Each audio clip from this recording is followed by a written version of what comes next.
आज हम बात करेंगे होम्योपैथी इंट्रोडक्शन के बारे में। आप लोगों की बहुत डिमांड थी कि सर आप कोई भी टॉपिक होम्योपैथी से रिलेटेड नहीं पढ़ा रहे हैं, तो आज हम उसी क्यूरी को सॉल्व करने के लिए होम्योपैथी से रिलेटेड एक टॉपिक लेकर आए जिसमें हम इंट्रोडक्शन की बात करेंगे।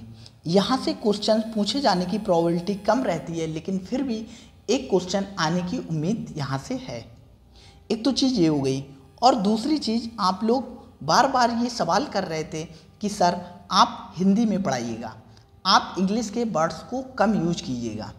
तो आज की वीडियो में हमने इंग्लिश के वर्ड्स को बहुत कम यूज किया है, ज़्यादा से ज़्यादा हिंदी में बताने की कोशिश की है। एक तो ये चीज़ हो गई, लेकिन कुछ चीज़ें आपको इंग्लिश में ही पढ़ना होंगी, क्योंकि कुछ मेडिसिन्स के नाम हैं या दवाओं के नाम हैं तो वो इंग्लिश में ही रखे होते हैं।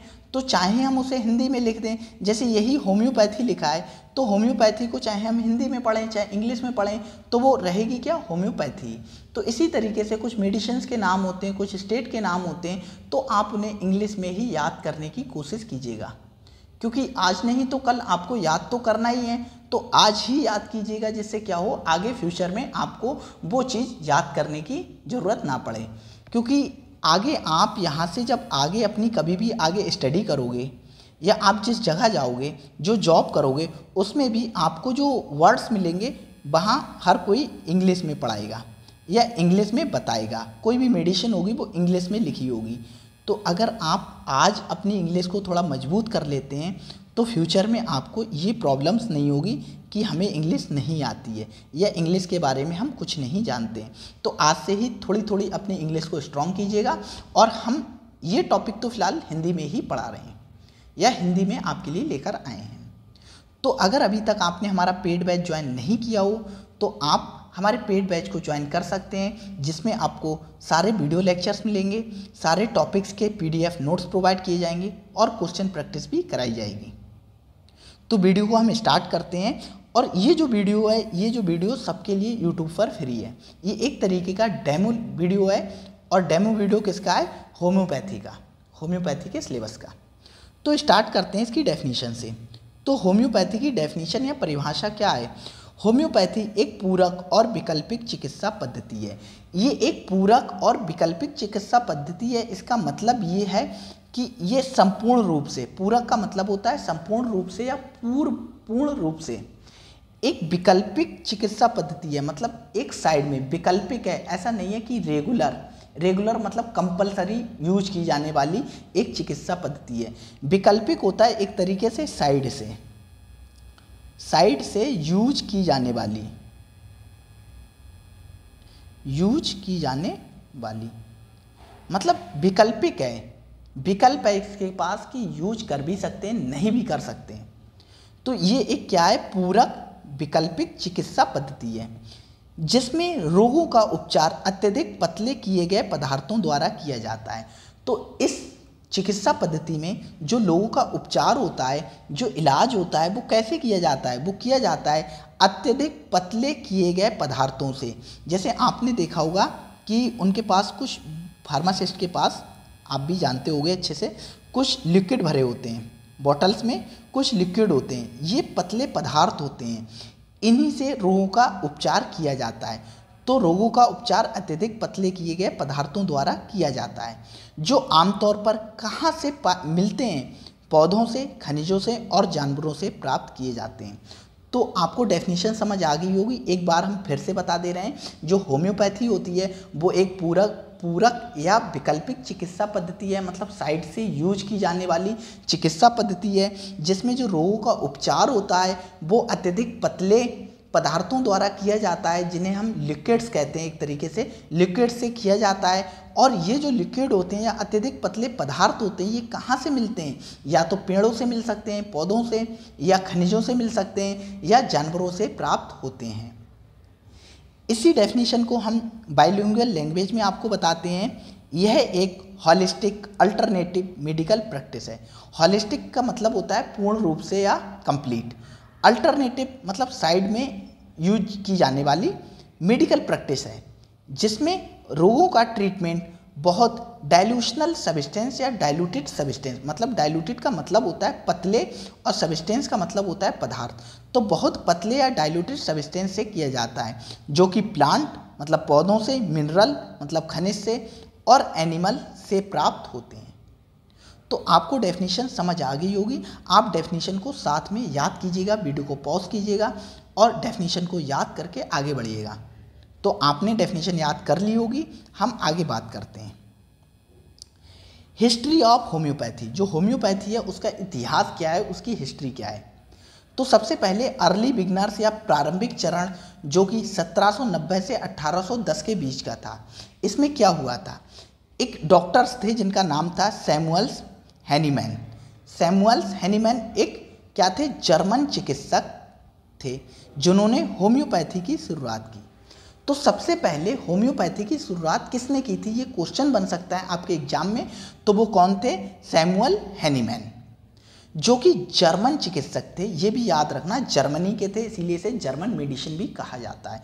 होम्योपैथी को क्या बोला जाता है, जर्मन मेडिसिन। तो ये जर्मन चिकित्सक थे जिन्होंने होम्योपैथी की शुरुआत की थी। ये पॉइंट आपको अभी याद करना है। सैमुअल्स हैनीमैन एक जर्मन चिकित्सक थे जिन्होंने होम्योपैथी की शुरुआत की, इसीलिए इन्हें फादर ऑफ होम्योपैथी, होम्योपैथी का पिता कहा जाता है। ये भी इम्पॉर्टेंट क्वेश्चन है कि होम्योपैथी का पिता किसे कहा जाता है, तो वो कौन थे, सैमुअल्स हैनीमैन। ये 2 पॉइंट आपको अभी याद हो जाना चाहिए। वीडियो को पॉज कीजिए, 2 पॉइंट को याद कीजिए, उसके बाद आगे बढ़िए। आगे हम बात करते हैं, जो हैनीमैन थे, उन्होंने क्या किया, Organon of the rational art of healing, Hindi में इसे ऐसे लिखा जाएगा, Organon of the rational art of healing को 1810 में प्रकाशित किया। ये क्या था, एक इनकी बुक का नाम था, ये इनकी बुक का नाम था। इन्होंने एक बुक लिखी जिसका नाम था Organon of the regional art of healing. तो इस बुक को इन्होंने कब, 1810 में प्रकाशित किया या पब्लिश किया था। तो हमने हैनीमैन के बारे में क्या क्या पढ़ लिया। सैमुअल्स हैनीमैन को क्या कहा जाता है, फादर ऑफ होम्योपैथी कहा जाता है। इन्होंने एक बुक लिखी थी जो 1810 में प्रकाशित हुई थी या पब्लिश हुई थी। बुक का नाम क्या था, Organon of the rational art of healing, ये इनकी बुक का नाम था। और इन्होंने क्या बताया था, इन्होंने पोटेंशिएशन, एक वर्ड होता है पोटेंशिएशन, पोटेंशिएशन की तकनीक को विकसित किया या पोटेंशिएशन की तकनीक विकसित की। तो पोटेंशिएशन का मतलब क्या होता है, पतला करना और हिलाना। हम जो मतलब होम्योपैथी होती है उसमें क्या करते हैं, पतला करते हैं। दवा जो होती है, मेडिसिन हमारी होती है, उसे क्या करते हैं, पतला करते हैं और हिलाते हैं। तो पतला करते हैं और हिलाते हैं, इसको इंग्लिश में कहते हैं पोटेंशिएशन। तो आपको पोटेंशिएशन वर्ड का मतलब पता होना चाहिए और आप इसे पोटेंशिएशन के नाम से ही याद रखने की कोशिश करिएगा। तो पोटेंशिएशन का मतलब होता है पतला करना और हिलाना। इस तकनीक को इन्होंने विकसित किया, किसने, सैमुअल्स हैनीमैन ने। तो सैमुअल्स हैनीमैन ने एक तो बुक लिखी थी जिसका नाम था Organon of the rational art of healing. दूसरा, इन्होंने पोटेंशिएशन तकनीक को डेवलप किया था जिसका मतलब होता है पतला करना और हिलाना। उसके बाद कुछ हिस्टोरिक पॉइंट की हम बात करते हैं। 1810 में क्या हुआ था, हैनीमैन ने ऑर्गेनॉन प्रकाशित किया। यही जो बुक को ऑर्गेनॉन भी बोला जाता है, इन्होंने इस बुक को 1810 में प्रकाशित किया। 1844 में क्या हुआ, अमेरिकन इंस्टीट्यूट ऑफ होम्योपैथी की स्थापना हुई। 1844 डेट याद रखना, 1844 में क्या हुआ, अमेरिकन इंस्टीट्यूट ऑफ होम्योपैथी की स्थापना हुई। आपको ये नाम इंग्लिश में ही याद रखना होगा क्योंकि हिंदी में भी यही लिखा जाएगा और यही पढ़ा जाएगा, इसीलिए आप इसे ही याद रखिए, अमेरिकन इंस्टीट्यूट ऑफ होम्योपैथी। 1948 में क्या हुआ, विश्व होम्योपैथी कांग्रेस की स्थापना हुई। विश्व होम्योपैथी कांग्रेस की स्थापना हुई। 1992 में क्या हुआ, एफडीए क्या होती है, एक तरीके से हम बोल सकते हैं एक ड्रग कमीशन का नाम है, एक ड्रग कमीशन का नाम है, या हम बोल सकते हैं फेडरेशन ड्रग एक्ट। तो आपको इसकी डेफिनेशन याद नहीं रखना है, बस ये एलोपैथिक में ज़्यादा यूज होती है, एलोपैथिक में मतलब इस वर्ड का ज़्यादा यूज होता है FDA अप्रूव्ड ड्रग और FDA अप्रूव्ड ड्रग नहीं। कुछ ड्रग होती हैं जो अप्रूव्ड कर दी FDA, वो जेन्युइन ड्रग होती हैं, उन ड्रग को मार्केट में उतारा जा सकता है, और कुछ को अप्रूव्ड नहीं करती है तो वो ड्रग्स जैसे नुकसान भी कर सकती हैं, FDA उन्हें अप्रूव्ड नहीं करती। तो आपको इतना नहीं पता होना है, आपको ये पता होना चाहिए कि FDA क्या है, एक कमीशन होती है जो मतलब कौन सी दवा मार्केट में आएगी कौन सी नहीं आएगी उसका रेगुलेशन करती है। तो FDA ने होम्योपैथी को एक विशिष्ट चिकित्सा पद्धति या चिकित्सा प्रणाली, जिसे इंग्लिश में कहते हैं डिस्टिंक्ट मेडिकल सिस्टम, के रूप में मान्यता दी। तो क्या किया जो FDA था, FDA ने क्या किया, होम्योपैथी को मान्यता दे दी कि होम्योपैथी एक विशिष्ट चिकित्सा पद्धति है। इतना हो गया हमारा, एक बार रिवीजन कर लेते हैं। 1810 में हैनीमैन ने ऑर्गेनाइन को प्रकाशित किया था। 1844 में क्या हुआ था, अमेरिकन इंस्टीट्यूट ऑफ होम्योपैथी की स्थापना हुई। 1948 में क्या हुआ, विश्व होम्योपैथी कांग्रेस की स्थापना हुई। 1992 में क्या हुआ, FDA ने होम्योपैथी को अप्रूव्ड कर दिया कि ये एक विशिष्ट चिकित्सा प्रणाली है या चिकित्सा पद्धति है। यहाँ से ये क्या हो रहा है, होम्योपैथी का एवोल्यूशन हो रहा है, होम्योपैथी का विकास हो रहा है। 1810 से 1844 में, 1844 से 1948, फिर 92 में आकर क्या हुआ, मतलब एक ये डिस्टिंक्ट मेडिकल सिस्टम बन गया कि होम्योपैथी एक सिस्टम की तरह वर्क करेगा, इससे लोगों का ट्रीटमेंट किया जा सकता है और लोगों को इसका यूज करना चाहिए। ये आपको वीडियो पॉज करना है और यहाँ तक जितना हमने पढ़ा दिया है ये आपको वीडियो के साथ में ही याद करना है। नेक्स्ट हम बात करते हैं doctor Hahnemann and his discovery. Doctor Hahnemann के बारे में कुछ बातें करेंगे और उनकी डिस्कवरी, उनकी खोजों के बारे में हम बात करेंगे। तो पहला पॉइंट क्या है, जो हैनीमैन थे वो बॉर्न हुए थे कहाँ, हिंदी में बताते हैं मीसन में। एक जगह है मीसन्स जो जर्मनी के कहाँ है, सैक्सनी में लोकेटेड है। जर्मनी के सैक्सनी में लोकेटेड है मीसन नाम की एक जगह, वहाँ इनका जन्म हुआ था। तो कहाँ इनका जन्म हुआ था, जर्मनी में हुआ था, जर्मनी के मीसन्स में।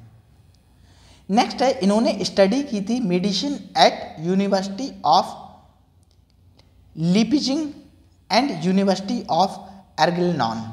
थोड़ा हार्ड नाम है, आपको ये याद रहे तो ठीक है, अगर ना याद रहे ये सेकंड पॉइंट तो कोई ज़रूरी नहीं है। आपको ये पता होना चाहिए कि जो हैनीमैन थे उनका जन्म जर्मनी में हुआ था और मिशन में। ये है लीपजिंग और एर्लेगेन विश्वविद्यालय में चिकित्सा का अध्ययन। तो थोड़ा हार्ड नाम है, इंग्लिश में याद करना ज़्यादा आसान है। Medicine at university of Leipzig and university of Erlangen, यहाँ इन्होंने अपनी स्टडी की थी। थोड़े हार्ड नाम है, आप याद करो तो कर लेना, नहीं कर पाओ तो कोई दिक्कत नहीं है, बताना जरूरी था क्योंकि ये इंट्रोडक्शन का पार्ट है। नेक्स्ट हम बात करेंगे डिस्कवरीज की, इन्होंने क्या क्या डिस्कवर्ड किया था। ये इंपॉर्टेंट पॉइंट है, ये आपको पता होना चाहिए। यहाँ से एग्जाम में क्वेश्चंस आने की प्रोबेबिलिटी बहुत ज़्यादा है, यहाँ से क्वेश्चंस पूछे जाते हैं। तो इनकी पहली डिस्कवरी क्या थी, law of similars. Law of similars का मतलब होता है समानता का नियम। ये इनका एक मूल सिद्धांत था, या हम ये बोलें ये इनका सबसे इम्पॉर्टेंट डिस्कवरी थी या सबसे सबसे महत्वपूर्ण इनकी डिस्कवरी क्या थी, लॉ ऑफ सिमिलर्स मतलब समानता का नियम। ये इनकी स्टडी का मूल सिद्धांत था, इनके काम का ये मूल सिद्धांत था। दूसरा था, इनने डिस्कवर किया था पोटेंशिएशन को। पोटेंशिएशन का मतलब हम ऊपर आपको बता चुके हैं कि पदार्थों को पतला करने और हिलाने की तकनीक, पदार्थों को पतला करने और हिलाने की तकनीक को पोटेंशिएशन कहते हैं। नेक्स्ट इनकी डिस्कवरी थी मिनिमम डोज। मिनिमम डोज का मतलब होता है न्यूनतम खुराक, सबसे कम खुराक। तो रोगियों के लिए सबसे कम प्रभावी खुराक, सबसे कम प्रभावी खुराक मतलब ऐसी खुराक जिससे क्या हो, इतनी कम दें कि कुछ इफेक्ट तो दिखे लेकिन उसका कुछ साइड इफेक्ट ना दिखे। उसका कुछ इफेक्ट तो दिखे, आप याद रखना, उसका कुछ इफेक्ट मतलब कुछ उससे हो तो, लेकिन उसकी वजह से कोई नेगेटिव इफेक्ट या कोई हार्मफुल, कोई खतरनाक इफेक्ट ना आए, तो उसे मिनिमम डोज बोला गया। फिर और क्या बात की थी, इसे बोलते हैं मैसम्स। माइसम्स का मतलब होता है बॉडी एनर्जी में डिस्टरबेंस की वजह से रोग उत्पन्न होना। इन्होंने क्या बताया था, मियासम्स के बारे में बताया था, जिसका मतलब होता है जो बॉडी होती है उसमें अगर एनर्जी में डिस्टरबेंस होता है, बॉडी की जो एनर्जी होती है इंटरनल उसमें डिस्टरबेंस होता है या उसमें कुछ दिक्कत होती है तो रोग उत्पन्न होते हैं। इन 4 चीज़ों के बारे में बताया। चारों डिस्कवरी आपकी टिप पर होना चाहिए, आपको याद होना चाहिए। समानता का नियम, पोटेंशिएशन, न्यूनतम खुराक और माइसम्स, और चारों का मतलब आपको पता होना चाहिए कि क्या होता है। अभी हमने लॉ ऑफ सिमिलर्स या समानता के नियम का मतलब नहीं बताया है, बस इतना बता दिया कि ये मूल सिद्धांत होता है। आगे हम बात करेंगे law of similars. Law of similars इसी को कहते हैं समानता का नियम, और ये मतलब एक्सप्लेन करता है like with like, like with like. इसके लिए एक टर्म यूज होता है लाइक विद लाइक। इस लाइक विद लाइक का मतलब क्या है ये हम वीडियो में आपको एक्सप्लेन करेंगे आगे। तो इस सिद्धांत के अनुसार क्या है, इस सिद्धांत के अनुसार कोई भी पदार्थ जो स्वस्थ व्यक्ति में विशिष्ट लक्षण पैदा कर सकता है, कोई ऐसा पदार्थ जो किसी भी व्यक्ति मतलब कोई भी स्वस्थ व्यक्ति है उसमें विशिष्ट लक्षण पैदा कर सकता है। मतलब कोई भी हमने सब्सटेंस दिया, नॉर्मल पर्सन है, जैसे कोई आदमी नॉर्मल है, कोई बीमारी नहीं है, उसे हमने कोई भी पदार्थ दिया या कोई भी चीज़ दी, उस चीज़ ने क्या किया, अपना इफेक्ट दिखाया, इफेक्ट दिखाया। नेक्स्ट इसमें बात करते हैं, उसने इफेक्ट दिखा दिया, आप इतना याद रखना बस। आगे इसमें वही पदार्थ उसी प्रकार के लक्षणों वाले रोगी को ठीक भी कर सकता है। थोड़ा अजीब सी डेफिनेशन है, अजीब सा मतलब है और अजीब सा इसका एक्सप्लेनेशन है। थोड़ा आपको समझने होगा, इसको बेहतर हम समझा पाएंगे इस एग्जाम्पल से आगे, लेकिन फिर भी आपको ये याद होना चाहिए कोई भी पदार्थ जो स्वस्थ व्यक्ति में विशिष्ट लक्षण पैदा कर सकता है, वही पदार्थ उसी प्रकार के लक्षणों वाले रोगी को ठीक कर सकता है। ये इसकी डेफिनेशन हो गई। नेक्स्ट हम उदाहरण की बात करते हैं जिससे आपको समझाना है और आपको याद भी इसी से होगा। जैसे एक एग्जाम्पल है हमारे पास नमक का, दूसरा एग्जाम्पल है बेलाडोना का। तो पहला एग्जाम्पल है नमक। नमक स्वस्थ व्यक्ति में पानी की कमी के लक्षण पैदा करता है। जैसे क्या होता है, नमक एक ऐसा सब्सटेंस है जब अगर तुम ज़्यादा नमक खा लोगे, जैसे किसी ने ब्रेड पकौड़ा के साथ ज़्यादा नमक खा लिया, नमक डाल लिया ज़्यादा और नमक खा लिया, तो क्या होगी, हमें बार बार प्यास लगती है, हमें डिस्पनिया होती है, बार बार प्यास लगती है, हम बार बार पानी पीते हैं। तो बार बार पानी क्यों पीते हैं, क्योंकि अंदर ऐसा महसूस होता है कि पानी की कमी हो गई हो, पानी की बॉडी में कमी हो गई हो, पानी की कमी हो गई हो, तो बॉडी क्या कहेगी, बॉडी कहेगी तुम पानी पियो। तो नमक क्या कर रहा है, स्वस्थ व्यक्ति में पानी की कमी कर रहा है या कमी जैसे लक्षण कर रहा है। इसीलिए यह रोगियों में पानी की कमी के लक्षणों को ठीक कर सकता है। इसीलिए क्योंकि अगर जब हम नमक देंगे, आप समझने की कोशिश करना, ये हमारे पास एक व्यक्ति है, ये कोई भी पर्सन है, इसे हमने क्या किया, नमक दिया या नमक ज़्यादा इसने खा लिया, नमक ज़्यादा खा लिया, तो इसकी बॉडी ने क्या किया, इसके दिमाग ने क्या कहा कि पानी पियो, पानी पियो। इसकी बॉडी ने क्या कहा, इसकी बॉडी ने कहा कि पानी पियो। पानी क्यों पियो, पानी की कमी नहीं है बॉडी के अंदर, पानी भरपूर है, लेकिन नमक ने क्या किया, ऐसा काम कराया, हमारे ब्रेन को ऐसा स्टिमुलेट किया या ब्रेन तक सिग्नल पहुंचाया कि ब्रेन कहे कि पानी पियो, पानी की अंदर कमी हो गई। कमी है नहीं, लेकिन ऐसा प्रतीत हो रहा है कि पानी की कमी हो गई है। ये काम नमक करा रहा है, पानी है लेकिन ऐसा प्रतीत हो रहा है कि पानी की कमी हो गई है। अब जब कभी कोई ये दूसरा पर्सन है, इसकी बॉडी में क्या हुई, पानी की कमी हो गई, पानी की कमी। अच्छा बताओ, पानी की कमी कौन सी बीमारी में होती है, आपने नाम सुना होगा, डायरिया होती है। तो क्या लगता है, बोतलें चढ़वाई जाती हैं, पानी की कमी हो जाती है डायरिया में, तो किसी पर्सन को माना डायरिया हो गया, पानी की कमी हो गई, तो इस पानी को कमी को पूरा करने के लिए डॉक्टर्स क्या देते हैं, ORS भी देते हैं। ORS क्या होता है, ओरल रिहाइड्रेशन सॉल्यूशन, बस समझना इसे, oral rehydration solution. Oral rehydration solution में क्या होता है, पोटेशियम होता है, सोडियम होता है और ग्लूकोज होता है, ग्लूकोज और भी चीज़ें होती हैं, ये हमारे काम की हैं। तो हमने पढ़ा है नमक का जो फार्मूला होता है वो NaCl होता है। NaCl में जो ब्रेक होगा NaCl तो Na+ देगा और Cl- देगा, इतनी केमिस्ट्री आपने पढ़ी होगी। तो हमारे काम का ये Na है, ये जो सारा काम करा रहा है पानी का, ये जो सोडियम करा रहा है।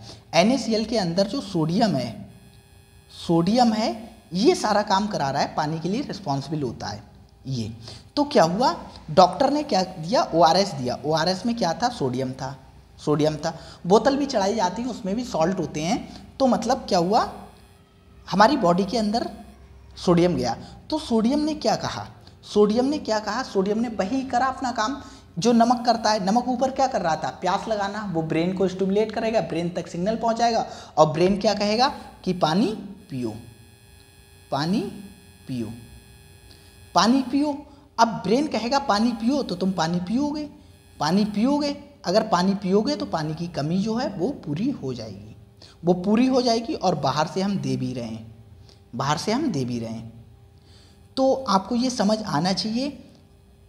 आना चाहिए नमक स्वस्थ व्यक्ति में पानी की कमी के लक्षण पैदा करता है। क्यों, क्योंकि वो क्या करता है, उसमें जो सोडियम होता है वो क्या करता है, ऐसा महसूस कराता है कि प्यास लगे, पानी की कमी हो गई है। इसीलिए जब पानी की कमी होती है तो हम ORS वगैरह देते हैं, जिसमें क्या होता है, सोडियम होता है, जो क्या करता है, मतलब उन लक्षणों को जो पानी की कमी से हो रहे हैं उन्हें ठीक करने में हेल्प करता है, क्योंकि वो पानी पीने को स्टिमुलेट करता है। तो ये बात आपको समझ आ जाना चाहिए। अगर एक बार में समझ ना आई हो तो आप क्या करना, वीडियो को दोबारा रिपीट करके देख लेना। नेक्स्ट हम बात करते हैं बेलाडोना क्या करता है, एक हेल्दी जो नॉर्मल स्वस्थ पर्सन होता है उसमें बुखार और सर दर्द के लक्षण पैदा करता है। कोई नॉर्मल पर्सन है, उसने बेलाडोना खा ली तो उसमें बुखार आ जाएगा और उसे सर दर्द होने लगेगा। इसीलिए यह रोगियों में बुखार और सर दर्द के लक्षणों को ठीक करने के काम आता है। इसीलिए ये बुखार और सर दर्द के लक्षणों को ठीक करने के काम आता है। इसी तरीके से जो हमने नमक का एग्जाम्पल लेकर आपको समझाया, इसी तरीके से ये भी काम करता है। तो ये समझाने की ज़रूरत नहीं है, बस आपको एक ही एग्जाम्पल याद रखना है कैसे हो रहा है। बस यहाँ से क्वेश्चंस बनने की चांसेस कम है इस थ्योरी से जो यहाँ समझाया है, पर आपको समझ आना चाहिए कि लाइक विद लाइक का मतलब क्या है और लॉ ऑफ सिमिलर क्या है। या लॉ ऑफ सिमिलर क्या है। हाँ, तो ये हमारी चीज़ें हो गई। तो अब तक हमने आपको जितना भी पढ़ाया है एक बार आप रिवीजन करिएगा हमारे साथ मोटा। हमने सबसे पहले क्या बात की थी, डेफिनेशन की बात की थी। होम्योपैथी क्या है, एक पूरक और वैकल्पिक चिकित्सा पद्धति है जिसमें रोगों का जो उपचार होता है वो अत्यधिक पतले किए गए पदार्थों द्वारा होता है, जो आमतौर पर पौधे, खनिजों और जानवरों से प्राप्त होते हैं। फिर हमने कुछ बात की थी प्रारंभिक चरण की, जिसमें हमने सैमुअल हैनीमैन की बात की थी, जो जर्मन चिकित्सक थे जिन्होंने होम्योपैथी की शुरुआत की थी और जिन्हें फादर ऑफ होम्योपैथी कहा जाता है। हैनीमैन ने एक बुक लिखी थी, Organon of the rational art of healing 1810 में। इन्होंने पोटेंशिएशन शब्द को डिस्क्राइब किया या पोटेंशिएशन की तकनीक को प्रस्तुत किया था। 1810 में इन्होंने ऑर्गेनॉन को प्रकाशित किया था। 44 में क्या हुआ था, अमेरिकन इंस्टीट्यूट ऑफ होम्योपैथी की स्थापना हुई थी। 48 में क्या हुआ था, विश्व होम्योपैथी कांग्रेस की स्थापना हुई थी। और 1992 में FDA ने अप्रूव्ड कर दिया कि होम्योपैथी एक विशिष्ट चिकित्सा पद्धति है। ये अप्रूव्ड कर दिया FDA ने। फिर थोड़ा हमने पढ़ा था हैनीमैन्स के बारे में और उनकी डिस्कवरीज के बारे में। तो हैनीमैन्स कहाँ के रहने वाले थे, जर्मनी के रहने वाले थे, ये आपको पता होना चाहिए। और कहाँ उन्होंने अपनी डिग्री प्राप्त की थी, ये उतना इम्पोर्टेंट पार्ट नहीं है। फिर इनकी जो डिस्कवरीज की हमने बात की थी, सबसे पहले हमने आपको बताया था लॉ ऑफ सिमिलर, समानता का नियम, जो इनका मूल सिद्धांत था। इन्होंने पोटेंशिएशन को डिस्क्राइब किया था। इन्होंने मिनिमम डोज का एक कॉन्सेप्ट दिया था। इन्होंने मैस्मस को डिस्क्राइब किया था। चारों चीज़ें हमने आपको पहले ही एक्सप्लेन कर दी हैं। इसके बाद हमने आपको समझाया लॉ ऑफ सिमिलर क्या होता है, कैसे ये वर्क करता है। अब नेक्स्ट हम बात करेंगे क्वेश्चंस की। तो हम आपको 5 क्वेश्चंस का एक सेट कराएंगे। सिर्फ 5 क्वेश्चंस हैं, लेकिन इन 5 क्वेश्चंस में से जो 2 क्वेश्चंस हैं वो आपका एक एग्जाम होता है, शायद ही आपने नाम सुना हो, all India Ayush, all India Ayush की स्पेलिंग AUSAA होता है। All India Ayush, all India Ayush, एक all India Ayush PG entrance test होता है। ये टेस्ट किसके लिए होता है? ये टेस्ट होता है जो लोग BHMS कंप्लीट कर लेते हैं, उसके बाद PG करना चाहते हैं, मतलब MD करना चाहते हैं होम्योपैथी से, उनके लिए एग्ज़ाम होता है। 2 क्वेश्चंस हमने उस एग्ज़ाम के आपको यहाँ एक्सप्लेन किए हैं, मतलब आगे दिए हैं, और 3 क्वेश्चंस को हमने ड्राइव किया है अलग से, जो एग्ज़ाम से पूछे जा सकते हैं और PG के क्वेश्चंस को देखकर। तो ये बहुत हायर लेवल के क्वेश्चंस हैं, आपको ऐसा लगता होगा क्योंकि एक MD लेवल का एग्ज़ाम है उसके क्वेश्चंस हैं, लेकिन आपने अगर लेक्चर को ध्यान से सुना है और याद किया है, पढ़ा है, तो आप इन 5 के 5 क्वेश्चंस को बहुत आसानी के साथ सॉल्व कर पाओगे। तो स्टार्ट करें, क्वेश्चंस को स्टार्ट करते हैं। हमारा पहला क्वेश्चन क्या है? What is the basic principle of homeopathy? Homeopathy का मूल सिद्धांत क्या है? होम्योपैथी का मूल सिद्धांत क्या है? इंग्लिश वाले अपना पढ़ लेना, हम हिंदी वालों को बता रहे हैं अभी। तो होम्योपैथी का मूल सिद्धांत क्या है? एंटीबायोटिक से रोगों का इलाज करना। अरे भाई, ये तो एलोपैथिक में होता है। एलोपैथिक ये जो एलोपैथिक मॉडर्न मेडिसिन होता है उसमें होता है एंटीबायोटिक का यूज करके रोगों का इलाज। तो एलोपैथिक में तो नहीं होता है, ये तो गलत हो गया। ट्रीट लाइक विद लाइक, समान का इलाज समान से करना, ये कुछ जाना पहचाना लग रहा है, लेकिन और भी ऑप्शन पढ़ लेते हैं। दवाओं की उच्च खुराक का उपयोग करना। उच्च खुराक का तो उपयोग नहीं करते हैं हम, मिनिमम डोज का यूज करते हैं, कम से कम खुराक का, तो ये भी नहीं हो गया। लेकिन इन्होंने मूल सिद्धांत की बात की थी, तो हमने पहले ही पढ़ा है मूल सिद्धांत क्या होता है, law of similars. Law of similars, ये ऑप्शन हमारा ठीक हो जाएगा क्योंकि समान का इलाज समान से करना, ये ऑप्शन हमारा ठीक हो जाएगा क्योंकि मूल सिद्धांत यही था। फिर भी हम चारों ऑप्शन को डिस्कस कर लेते हैं। सर्जरी पर ध्यान केंद्रित करना, ये तो वैसे भी नहीं हो सकता क्योंकि ये मॉडर्न मेडिसिन का पार्ट है, एलोपैथिक या मॉडर्न मेडिसिन का पार्ट है। तो ये क्वेश्चन बहुत सिंपल था और आप बहुत आसानी से इस क्वेश्चन को सॉल्व कर पाए होंगे। एक्सप्लेनेशन है, आप पढ़ सकते हैं इसके बारे में। नेक्स्ट हमारा क्वेश्चन है, होम्योपैथी के संस्थापक किसे माना जाता है? तो होम्योपैथी का संस्थापक कौन था? हिप्पोक्रेट्स? नहीं। Samuel Hahnemann? हाँ, सैमुअल हैनीमैन थे। लुईस पास्चर्स नहीं थे। एडवर्ड जेनर नहीं थे। तो कौन थे? Doctor Samuel Hahnemann. Next question आपको खुद बताना है, मैं आंसर नहीं बताऊंगा। पहले आप नेक्स्ट क्वेश्चन का आंसर अपने माइंड में मेमोराइज कर लेना, उसके बाद ही मैं आंसर बताऊंगा। एक्सप्लेनेशन आप पढ़ लेना इसका। क्वेश्चन हमारा आ गया, होम्योपैथी में न्यूनतम खुराक का नियम क्या कहा जाता है? जो होम्योपैथी होती है उसमें न्यूनतम खुराक के नियम को क्या कहा जाता है? जितनी अधिक खुराक उतना बेहतर, मध्यम खुराक हमेशा आदर्श होती है, खुराक का आकार कोई प्रभाव नहीं डालता है, जितनी कम खुराक उतना अधिक प्रभाव। ये क्वेश्चंस ऊपर हम आपको पढ़ा चुके हैं, आंसर आपको अपने दिमाग में सोच लेना है। अब हम आंसर को एक्सप्लेन कर रहे हैं। जितनी ज़्यादा खुराक उतना बेहतर इलाज, ये तो नहीं है क्योंकि हम इनमें मिनिमम खुराक लेते हैं, मिनिमम डोज लेते हैं, कम से कम खुराक। मध्यम की भी बात नहीं करते हैं। खुराक का आकार नहीं प्रभाव डालता है क्योंकि हम यहाँ कम से कम खुराक लेते हैं। तो ऑप्शन हमारा ये ठीक हो गया, जितनी कम खुराक उतना ज़्यादा प्रभाव। इसका एक्सप्लेनेशन आप पढ़ सकते हैं। नेक्स्ट हमारा चौथा क्वेश्चन है, इसका आंसर भी आपको ही बताना है। आप वीडियो देख रहे हैं, इसका आंसर आप कमेंट में बताइएगा। कमेंट में बताइएगा इसका आंसर। होम्योपैथी में पदार्थ को पतला करने और जोर से हिलाने की प्रक्रिया को क्या कहा जाता है? इसका आंसर आप सभी लोग कमेंट में बताएंगे। अनुवर्ती, एक रूपीकरण, शक्तिकरण, किण्वन। आपको इसका आंसर कहाँ बताना है? कमेंट बॉक्स में। और शक्तिकरण को क्या कहते हैं, एक और वर्ड है इसके लिए जिसे हम कहते हैं पोटेंशिएशन।